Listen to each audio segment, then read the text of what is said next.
Hola, un saludo a todos y bienvenidos a Pelusa Canal Tierra Plana.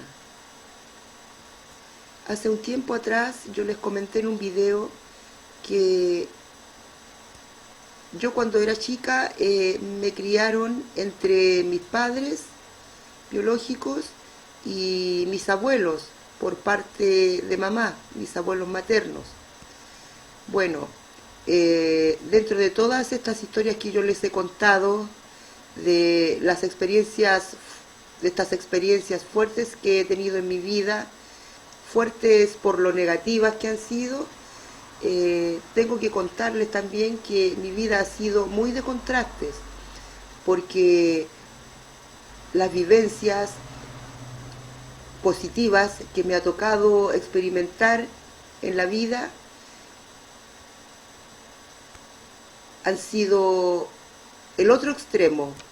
Se podría decir que han sido experiencias que han contrarrestado lo ingrato de la vida, por un lado, y las cosas buenas también las han sido muy profundamente buenas y las he vivido a concho, y eso les quería comentar en este video, narrarles un poco acerca de mi infancia,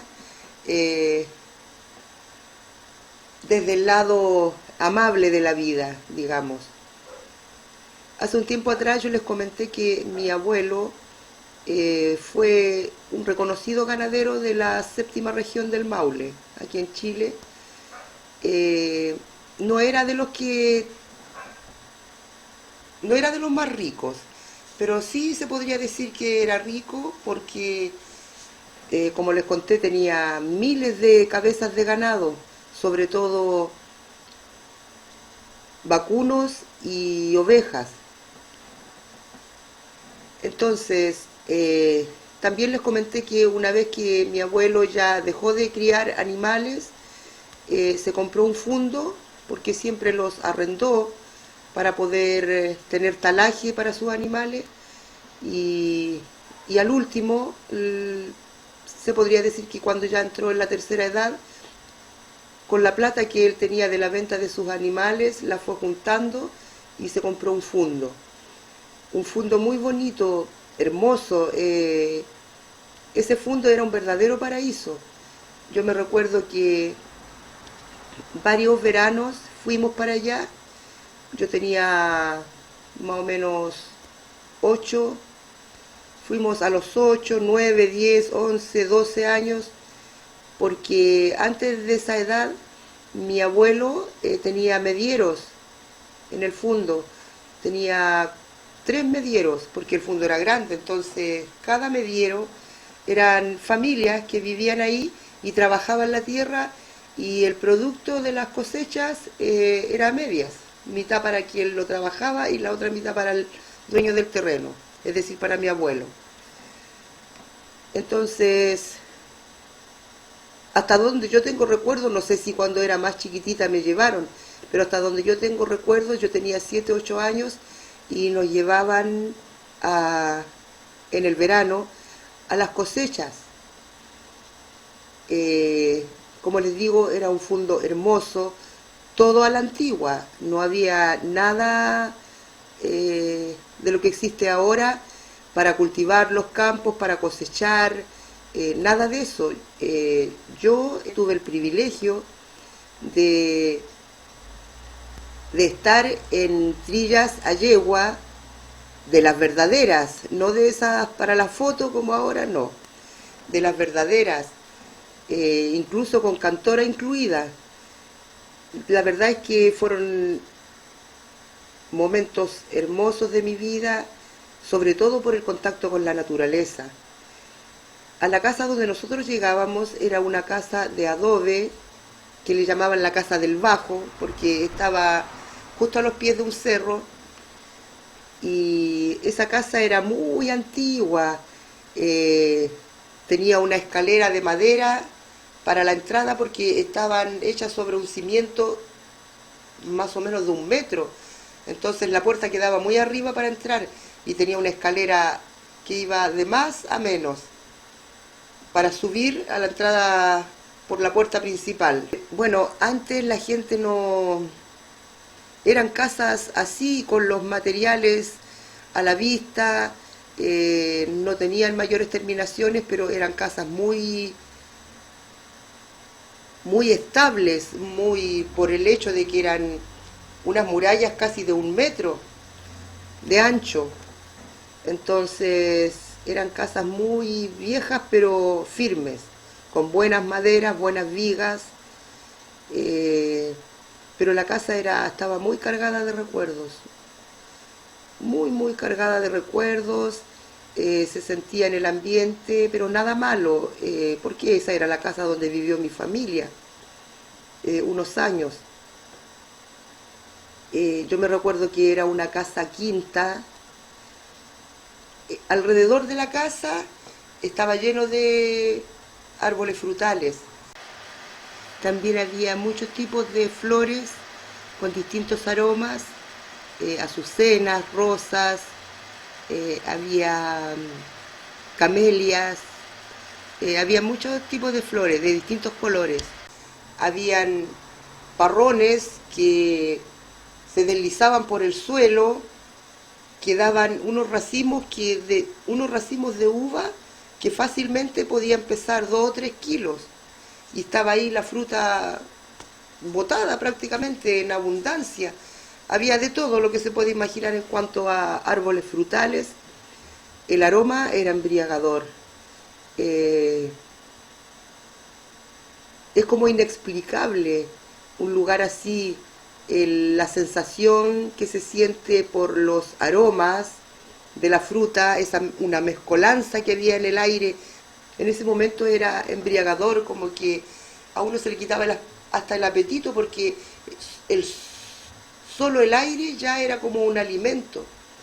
Era muy potente esa mezcolanza de olores que había en ese lugar, en ese patio, que porque era un patio abierto, tenía solamente una cerca adelante, y a un lado de la casa comenzaba el cerro, y en ese lado estaba lleno de pataguas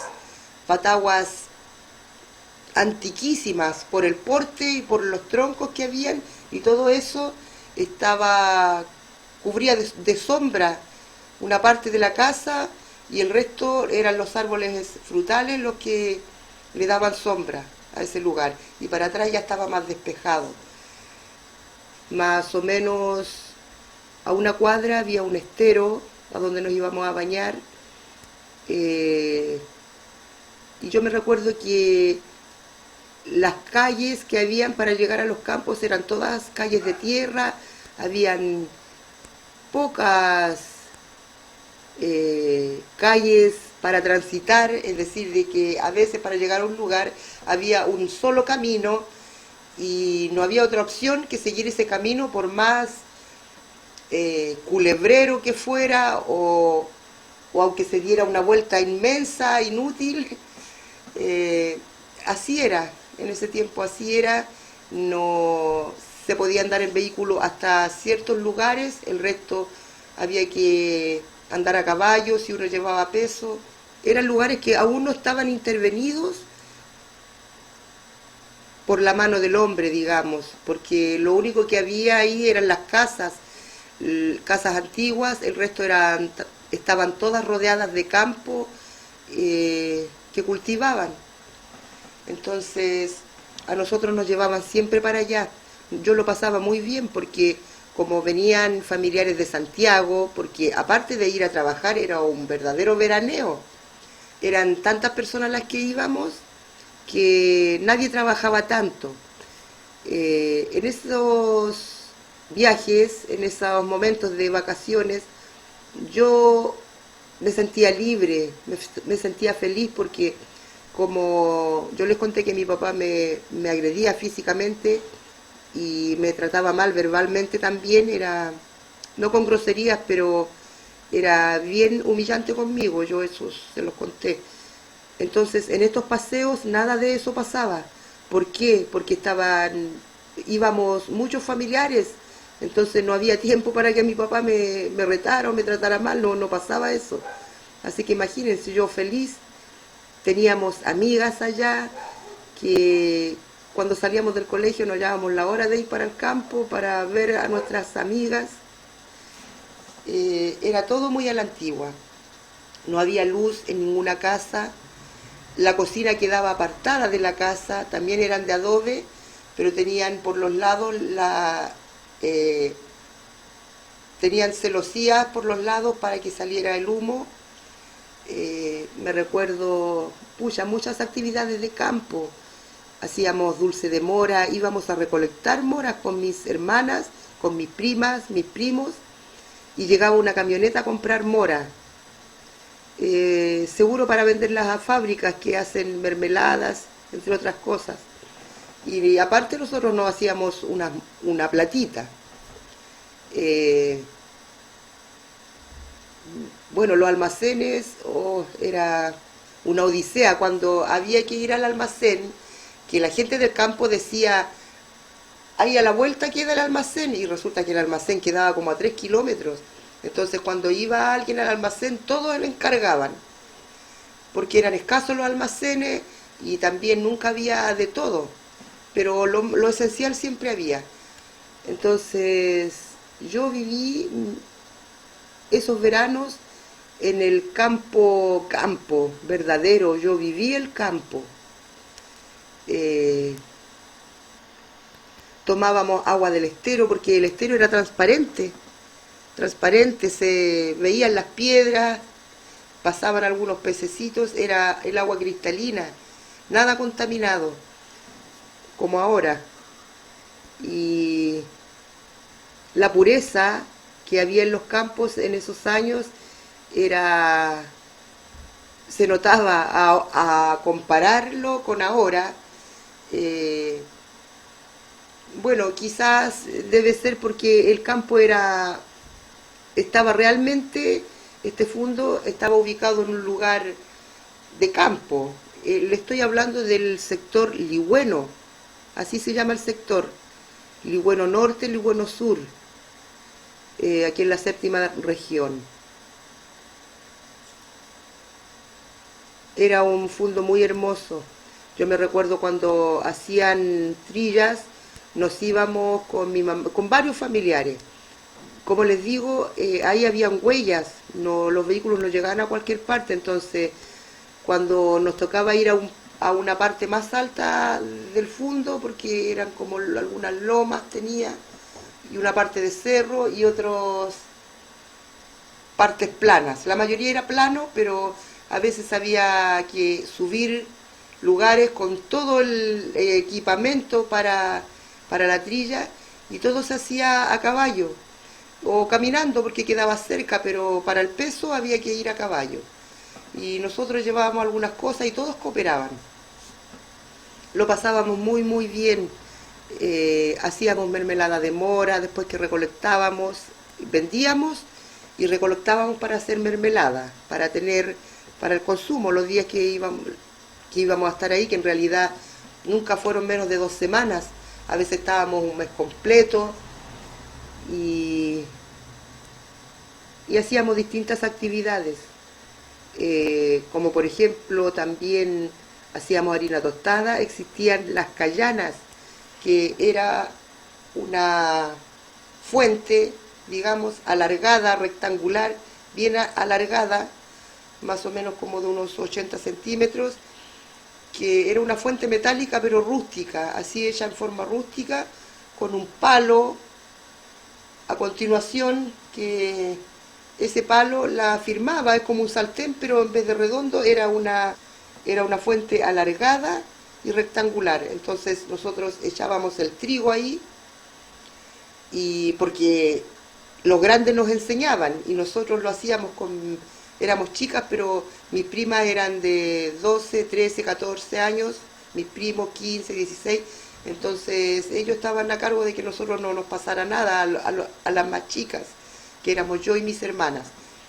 Pero aprendimos muchas cosas del campo, cómo se hacían, como por ejemplo eso.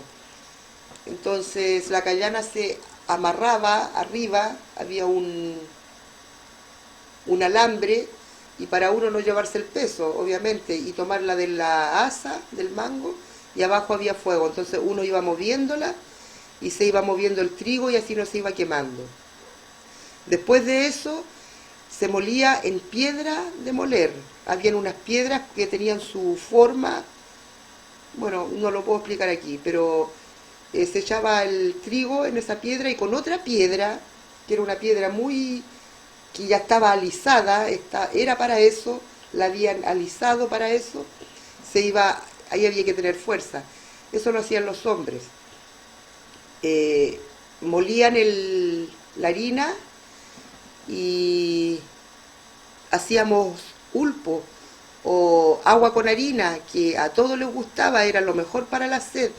Y todas esas cosas que nosotros mismos hacíamos, los más jóvenes, cooperábamos para que hubieran cosas para comer, porque los productos estaban naturales, estaban al alcance de la mano y en abundancia.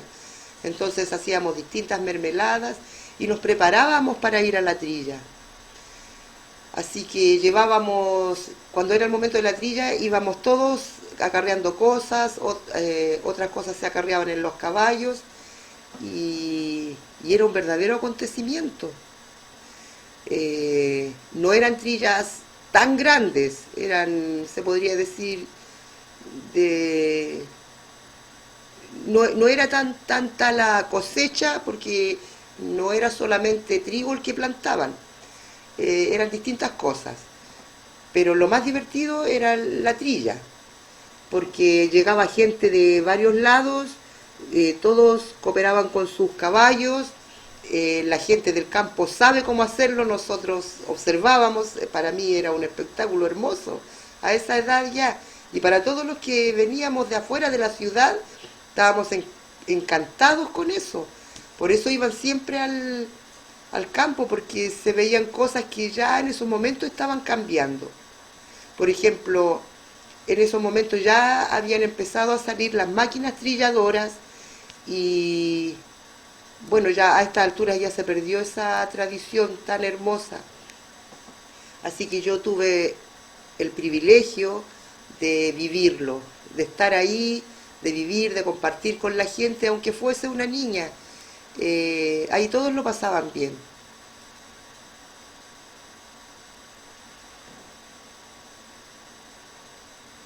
Yo siempre he sido un poco más solitaria, en el buen sentido sí, que cuando algo me llama la atención, como la naturaleza a esa edad, me llamaba mucho la atención la inmensidad que se sentía cuando yo me internaba por el bosque o por el lado donde estaban todos los árboles frutales.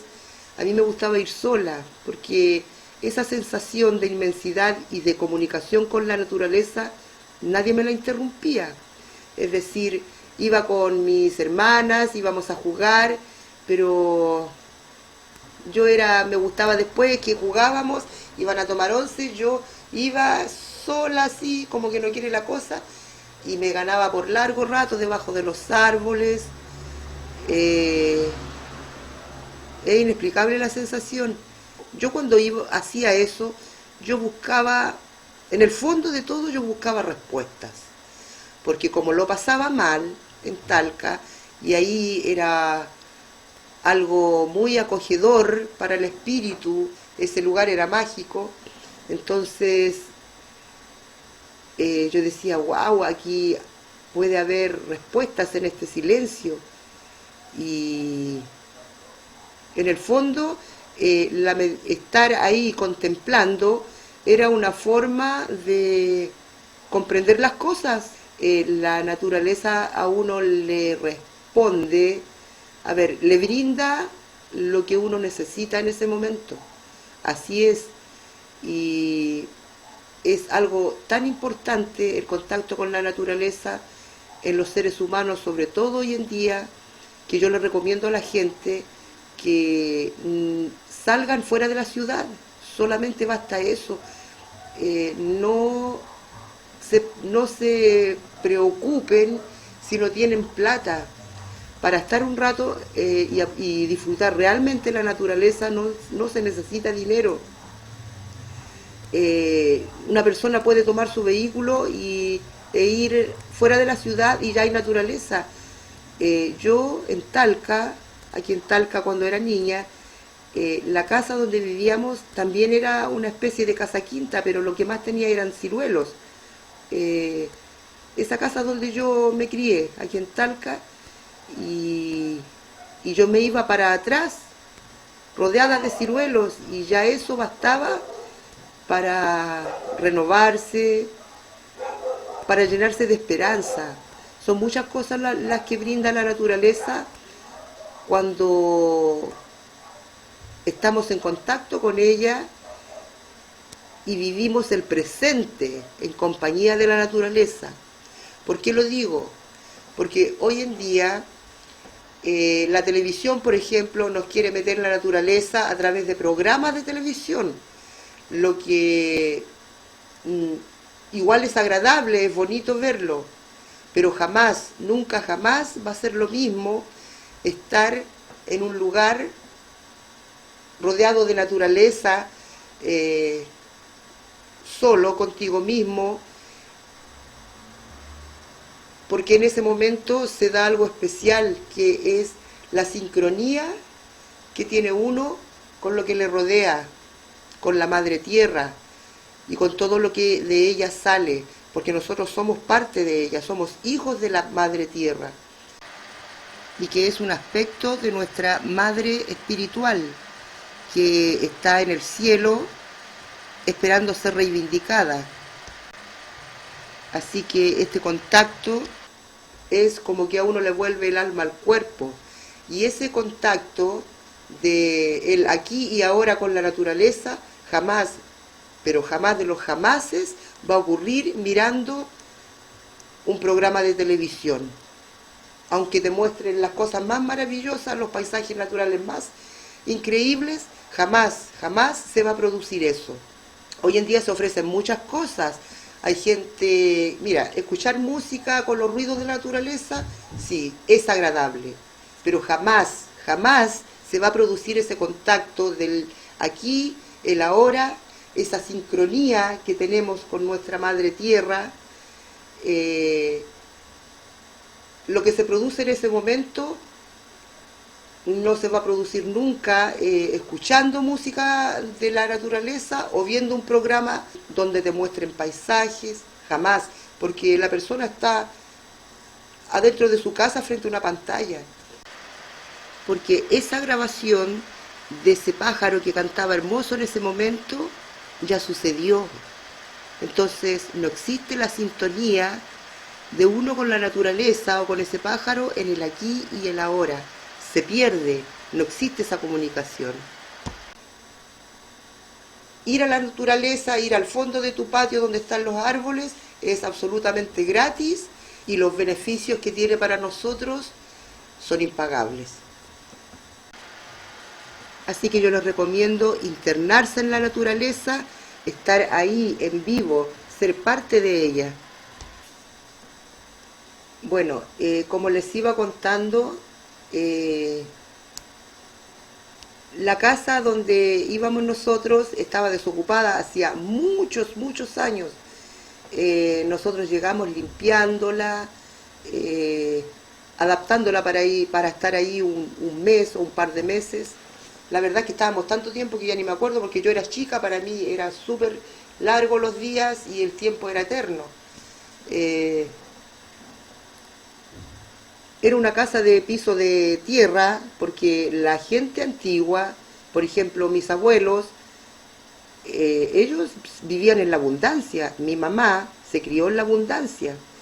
En esa misma casa habían unos corredores largos y mi mamá nos contaba que los corredores, un solo corredor estaba lleno de corridas de charqui, que en otro corredor estaba lleno de corridas de cebolla, había vino en pipa, es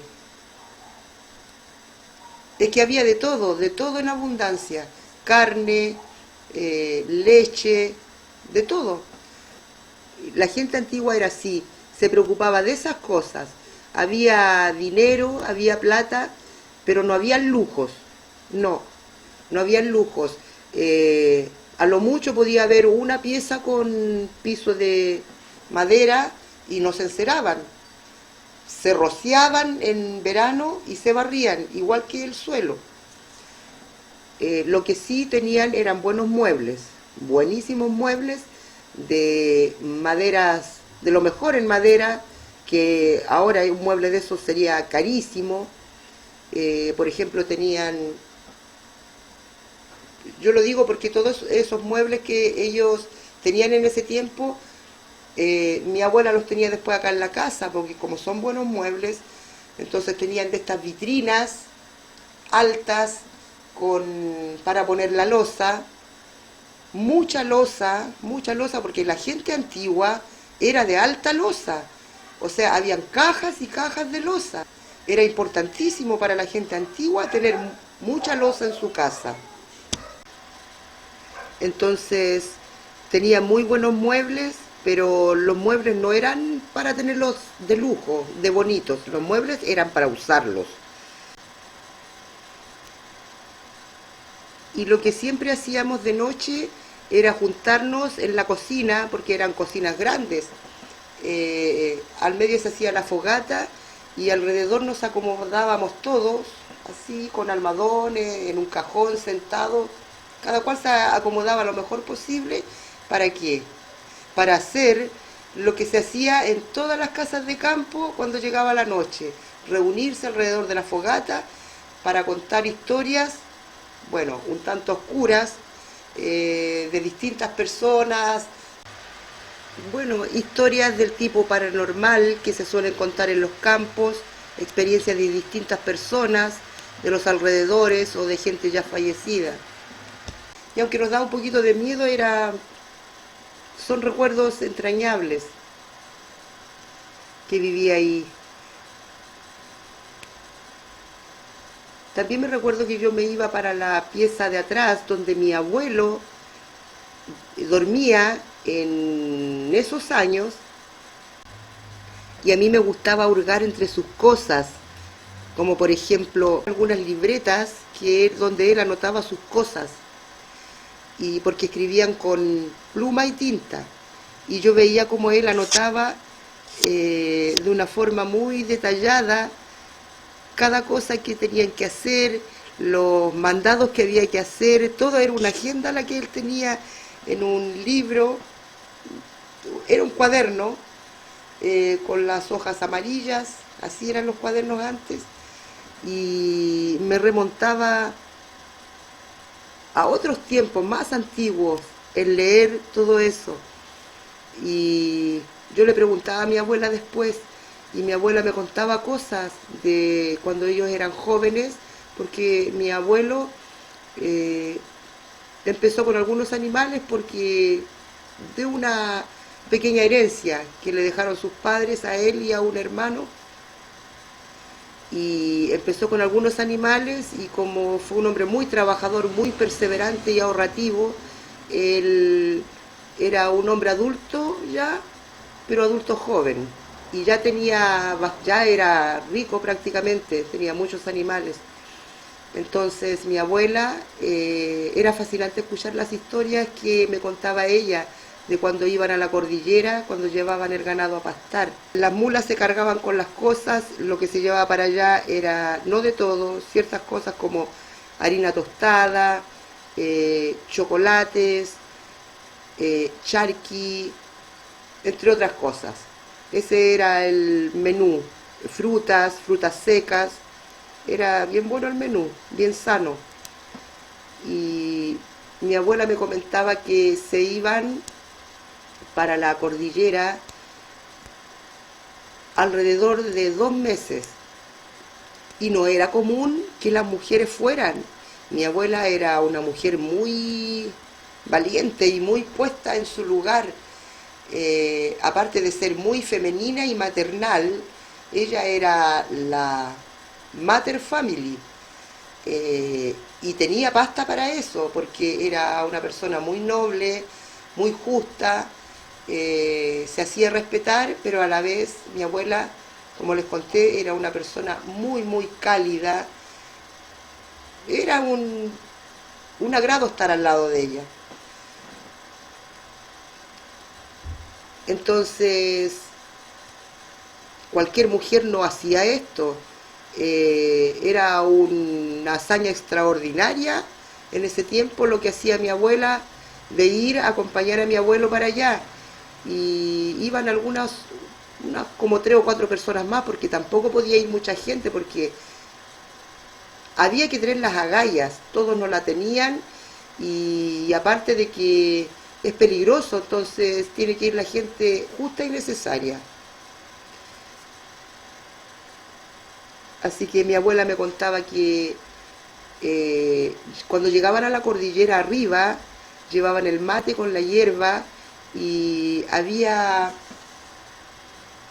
corrientes de aguas termales que salían a flote y después volvían a internarse por debajo de las rocas, y cuando ellos ya llegaban al lugar de siempre, que eran roqueríos tipo cuevas, eran refugios naturales que tenían esa agua cerca, entonces ellos tenían lista el agua para tomar mate, para hacer una comida, tenían sus lugares ya definidos donde llegar, porque tenían la facilidad del agua caliente, el agua fría, y, y los roqueríos se metían en cuevas, que esos eran los refugios de ellos. Se juntaban con otros arrieros argentinos que venían del otro lado y, y hacían amistad, algunos ya se conocían, compartían ahí. Y como les digo, los caminos eran muy precarios, aquí en el campo y en la cordillera mucho más. Me acuerdo que mi abuela me comentaba de que en algún momento iban con el ganado, iban ellos adelante y el ganado venía de atrás siguiéndolo, y más atrás venían trabajadores de ellos con perros que iban arreando el ganado. Entonces pasaba que a veces llegaban a una huella que bordeaba un cerro, pero una huella que estaba en la altura por el borde de un cerro que lo iba bordeando, y para abajo era un verdadero abismo. Mi abuela me contaba que se llegaba a ver azul hacia abajo por la distancia, y la huella por la que iban no era más de 50 o 60 centímetros máximo. Entonces, los chilenos pasaban para el lado de Argentina y los de Argentina pasaban para el lado chileno buscando los mejores campos. ¿Y qué pasaba? Que como había una pura huella, por lo menos en este sector, la otra huella que había para cruzar para el otro lado quedaba, digamos, en la octava región, estoy hablando de cientos de kilómetros más allá. Entonces, esa huella era la que tenían que seguir, no había otra. Tenían que ir bordeando el cerro por esa huella, al lado de ese abismo. Pasaba que del otro lado de Argentina tenían un modo ellos, tenían un método para saber que no venía otro arriero del otro lado con su ganado. ¿Y cómo lo hacían? Del lado de acá se quedaba mi abuela, mi abuelo con los animales, y partía un trabajador a caballo por la huella, ya por esa huella de 50 60 centímetros. Y del otro lado de Argentina también mandaban un trabajador a caballo. Entonces, si se juntaban al medio el argentino con el chileno, tenían que echarlo a suerte, ya tiraban una moneda, cara y sello, y ahí el que perdía tenía que sacrificar al animal en el que iba, porque el animal no se podía dar vuelta, así de simple. Y una vez llegado al otro lado, el jinete, digamos, con su caballo ganador, se colocaban en un lugar preciso que se veía del lado de Chile, o sea, lo veían mi abuela y mi abuelo, y desde ese lugar preciso prendía fuego y hacía señales de humo. Y esa señal de humo era el pase para que mi abuela y mi abuelo avanzaran con el ganado por la huella. Y, y de esa forma ya podía cruzar el ganado tranquilo. Hoy me imagino, pobres animales, pero no pasaba nada. Claro que sí, de repente se caía alguno al vacío, que es duro esa vida, se ven esas cosas. Pero por lo general no pasaba porque los animales tienen su instinto de sobrevivencia, entonces igual en una huella de 60 centímetros los animales caminaban bien en general. Esto era un trabajo duro el que realizaba mi abuelo con mi abuela, tanto en el campo como en estas excursiones que hacían con sus animales a la alta cordillera. Era duro, duro. Esa vida en general eh, era, estaba llena de peligros también, porque una persona con ganado tiene que pasar varias cosas, como por ejemplo lidiar con los cuatreros. Mi abuelo era una persona que andaba armado, salía a cualquier hora de la madrugada con sus trabajadores más cercanos, con los que eran su mano derecha, digamos, y, y pasaron cosas, o sea, felizmente nunca pasó una desgracia, pero se vieron siempre expuestos por lo mismo, porque en aquellos años el robo de ganados andaba a la orden del día. Entonces mi abuelo era un hombre fuerte, recio, con temperamento y decidido, pero a la vez era un buen hombre. O sea, él defendía lo de él con agallas, pero nunca hacía daño si no era necesario. Felizmente nunca ocurrió una desgracia, pero sí se vieron en peligro varias veces. Sí, eso les pasaba a todos los arrieros en aquel tiempo, y hoy en día también todavía pasa eso. Y bueno, ellos también hacían vida social, a veces hacían fiestas y se invitaban, la gente de un fundo invitaba a los vecinos, y mi abuelo era muy fachoso, mi abuela también. Mi abuelo se vestía de guaso y usaba colleras de oro, que son, no son botones, sino que son un tipo de gancho para, más que nada de adorno, de oro, y vestía muy bien. Él, bueno, cuando no estaba trabajando, le gustaba ir a misa, eran católicos de ese tipo, de ir a misa, y, y también iba vestido de guaso a las misas del gallo. Él tenía cuenta en algunas tiendas aquí en Talca, y en ese tiempo no se llamaban créditos, eran cuentas, y cualquier persona no las tenía. Así que aparte de trabajar, ellos también hacían algo de vida social. Eh, Algo, porque igual era gente muy campechana, más bien reservada, pero se daban tiempo para eso. Así que, pucha, viví muchas cosas bonitas. Como les digo, amo el mundo que conocí con ellos, el mundo de los arrieros. Eh, Me contaban muchas cosas más, pero aquí yo estoy como resumiendo. Y bueno, eso, quería contarles esas experiencias entrañables que viví cuando chica, los olores, por ejemplo, cuando yo ahora huelo una hoja de boldo, automáticamente a mí me remonta a aquel tiempo, es como que siento a mi alrededor lo mismo de nuevo, la misma sensación del mismo ambiente, es como volver a revivirlo. Entonces, los aromas son parte importante de los recuerdos, sobre todo cuando son aromas tan deliciosos como los que se respiraba en aquel campo, cuando íbamos los veranos para allá. Son cosas que otras personas quizás les dan poca importancia. Yo soy sensible a esas cosas y esas cosas a mí me calan, me llegan, las percibo, las valoro mucho, porque sé la importancia que tiene para el ser humano vivir en contacto con la naturaleza. Ese es el ambiente natural del ser humano, no vivir encerrado en paredes. Así que yo disfruté mucho de la naturaleza cuando niña. Tengo los mismos recuerdos de esas mezcolanzas de olores,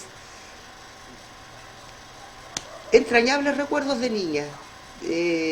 Me emociona porque si por un lado lo pasé mal, por el otro lado tuve mucha suerte de vivir en mucho contacto con la naturaleza durante muchos años de mi infancia, por largos tiempos de mi infancia.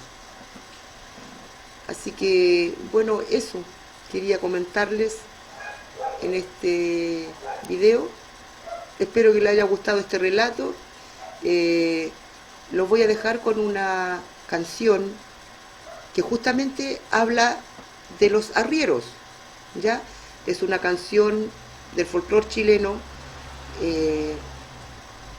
Esta canción cuenta la historia de un cuatrero, pero como yo les he dicho que todas las canciones que yo les recomiendo, algunas son literales, 100%, y otras en parte.